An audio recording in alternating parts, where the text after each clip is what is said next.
अब हम लोग आ चुके हैं उदाहरण 4 में। क्या कह रहा है उदाहरण 4 में?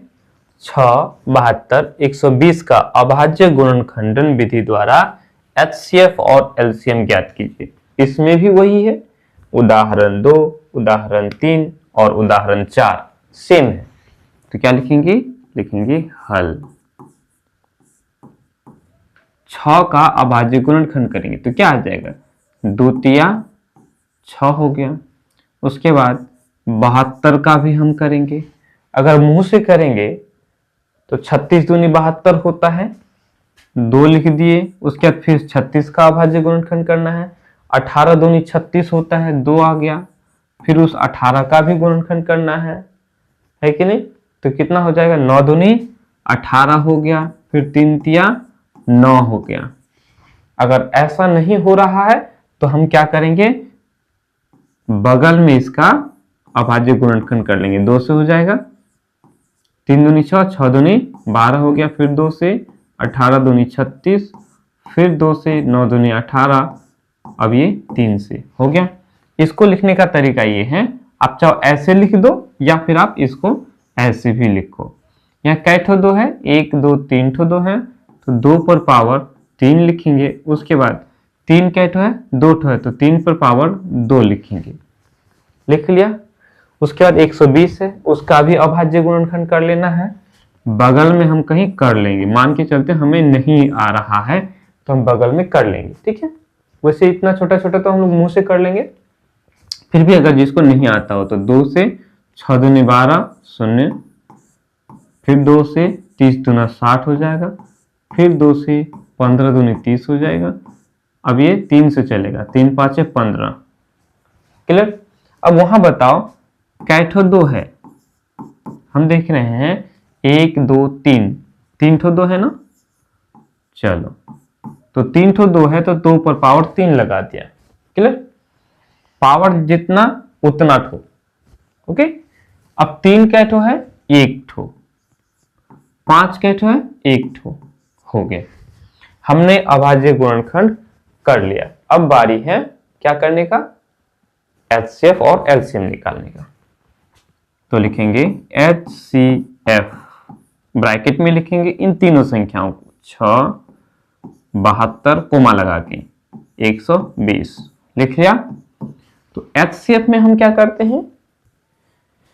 उस अभाज्य संख्या को लेते हैं जो दोनों ही इसमें हो, सॉरी तीनों संख्याओं में हो। तो हम 2 की बात करेंगे तो 2 जो है तीनों में है ना। अब 2 हम सबसे कम किस में है वो लेंगे। तो सबसे कम 2 किस में है? इसमें 1 ठो है, इसमें 3 ठो है, इसमें 3 ठो है, तो सबसे कम 1 ठो ना हुआ, तो हम 1 ठो को ले लेंगे।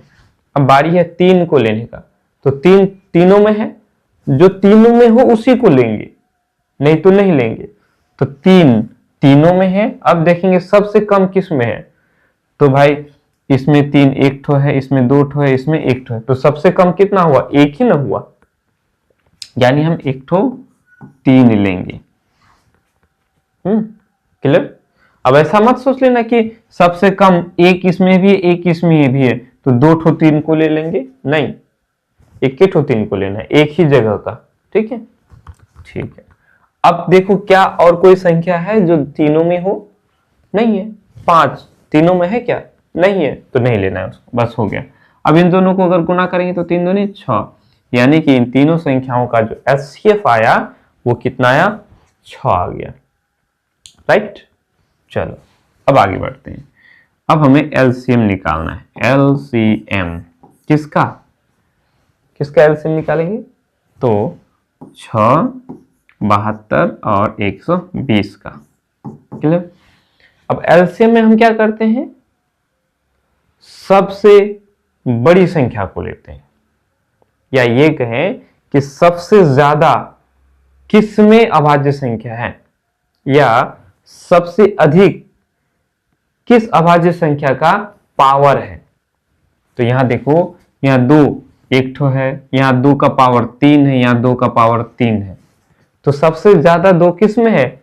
इन दोनों में 3 ठो करके है, तो हमें 3 ठो 2 को ले लेना है। ठीक, सबसे कम नहीं, LCM में सबसे ज्यादा लेना है। तो 3 ठो है, तो हमने 3 ठो 2 ले लिया। अब ऐसा मत कर देना कि फिर 2 बार 2 ठो 3, 3 दूना 6 ठो 3 ले लेंगे, ऐसा नहीं करना है, ठीक है। चलो, हमें 3 भी नजर आया, तो सबसे ज्यादा 3 किस में है? इसी में। यहाँ 2 ठो है, बाकी जगह एक एक करके, तो इन दोनों 3 को ले लेना है। 3 पर पावर 2 हो गया। उसके बाद और नजर आ रहा है 5 है ना, नहीं है सब में, सबसे ज्यादा किस में है? 120 में, तो हमें 5 को भी लेना है। क्लियर? अब हमें इनको गुना कर देना है। 3 ठो 2 को गुना करेंगे तो 8 हो गया। 2 के 2, 2 दूनी 4, 4 दूनी 8, है ना।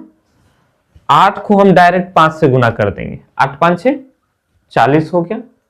40 आया ना, 40 आ गया। तो 40 में 0 आया, हम 0 बैठा देंगे। जैसे ही 0 बैठाएंगे, अब ये 4 हो गया। अब सीधा गुना करें, 3 का पावर 2 है, 3 3 9, 9 चौका 36, यानी 360 आ गया। तो एचसीएफ भी निकाल लिया हम लोगों ने और एलसीएम भी निकाल लिया। बस हो गया, खत्म कहानी, और कुछ नहीं है। उतार लो।